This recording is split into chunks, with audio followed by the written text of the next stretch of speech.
کہ ایک درخت ایک شجر ایسا محبت کا لگایا جائے، ایک شجر ایسا محبت کا لگایا جائے جس کا ہمسائے کے آنگن میں بھی سایہ جائے۔ محبت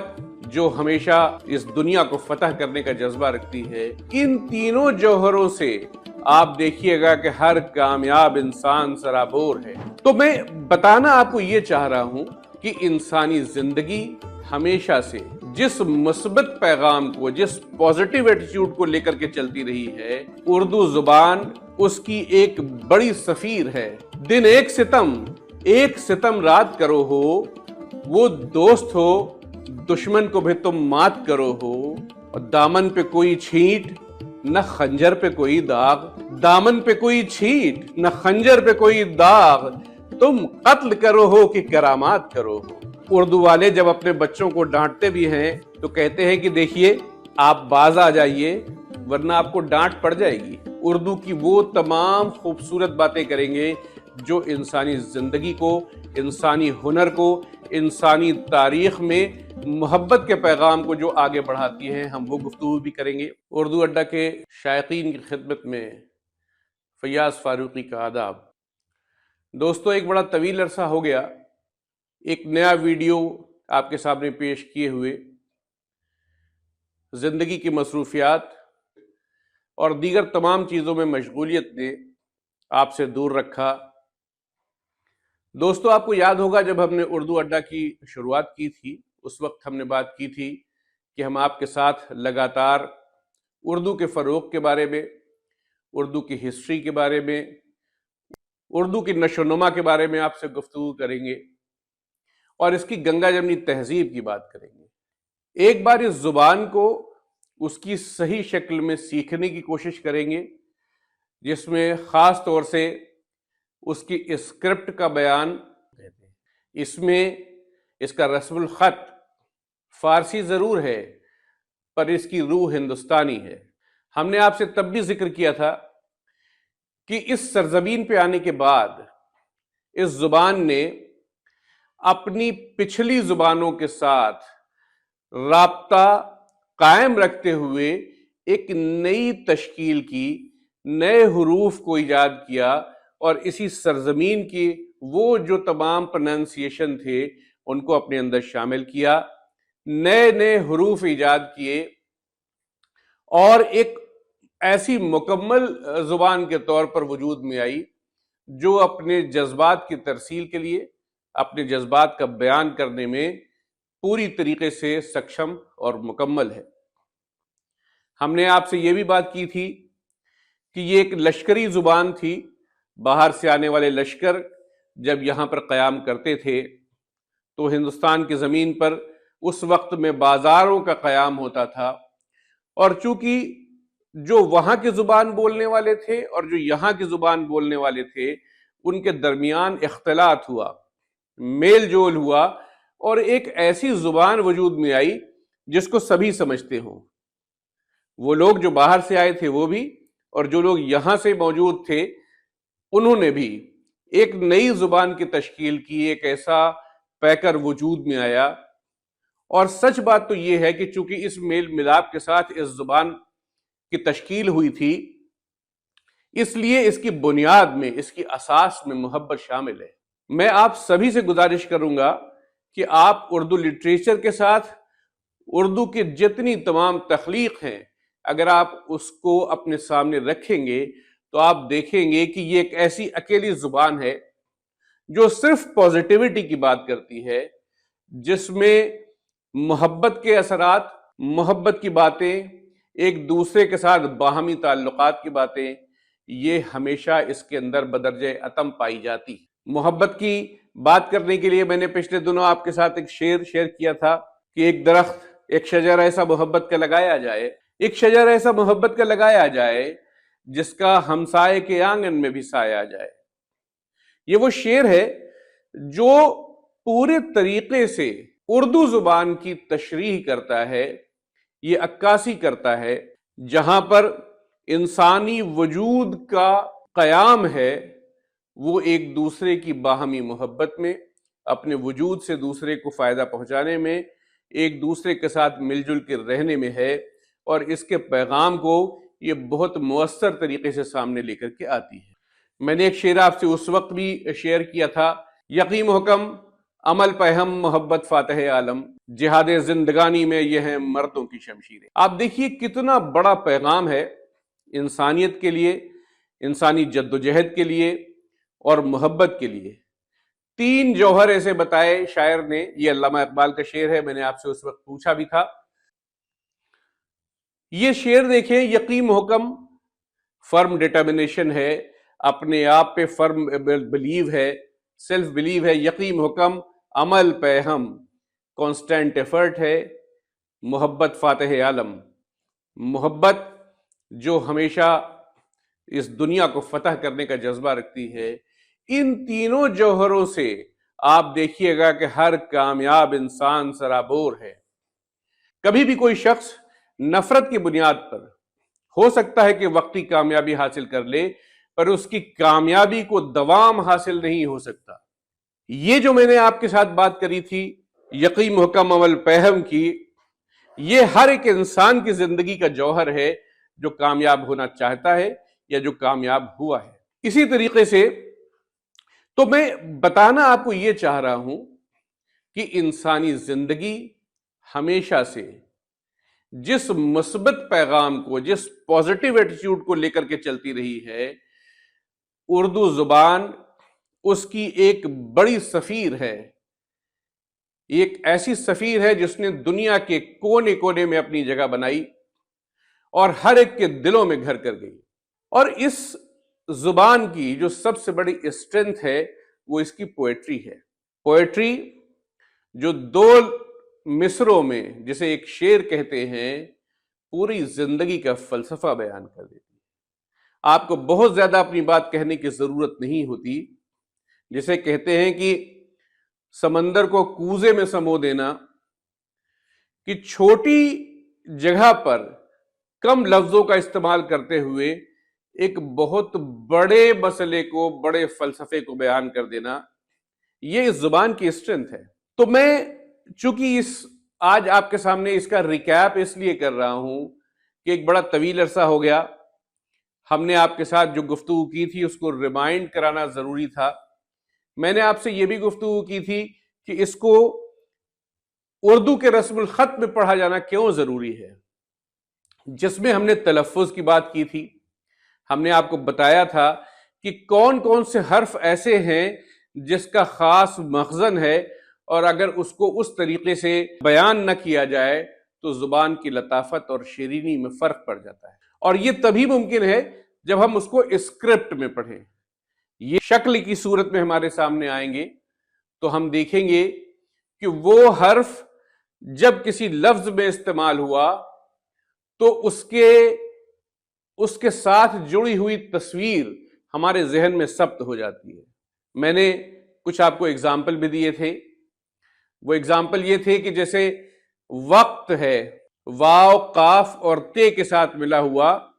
اگر ہم ہندی رسم الخط میں یا انگلش کے ساتھ بھی اگر ہم کرتے ہیں تو اس میں قاف کا پروننسیشن نہیں ہے زبانوں میں۔ نتیجے میں ہمارا ذہن اس خاص ادائیگی کو فراموش کر دیتا ہے، بھلا دیتا ہے، اور ہم وہ سبھی لفظ جس کی صحیح طریقے سے ادائیگی ضروری ہے، ہم اس کو اس طرح سے ادا نہیں کر پاتے۔ میں نے آپ سے یہ بھی ذکر کیا تھا کہ لوگ اردو کے بارے میں یہ بھی بات کرتے ہیں کہ ایک جیسے حرف، ایک جیسا ساؤنڈ، کئی ایک سارے حروف ایسے ہیں جو ایک جیسا ساؤنڈ کرتے ہیں، جیسے سے، سین، سواد، لیکن لکھا الگ الگ جاتا ہے۔ تو ہندوستان کے اندر جب ہم اس زبان کو ہم نے اختیار کیا تو ہم نے ان سبھی حروف کو ایز اٹ از رکھا، لیکن اس کی ساؤنڈ کو انڈینائز کر لیا، اس کی ادائیگی کو انڈینائز کر لیا، جبکہ ان دوسری زبانوں میں جہاں پر سواد، سے اور سین کا ذکر ہے اس کی ادائیگی مختلف انداز میں کی جاتی ہے، لیکن ہم ہندوستانی پریویش میں اس کو ایک طریقے سے ادا کرتے ہیں، جیسے ہندی کے سا سے یا انگلش کے ایس کے ساتھ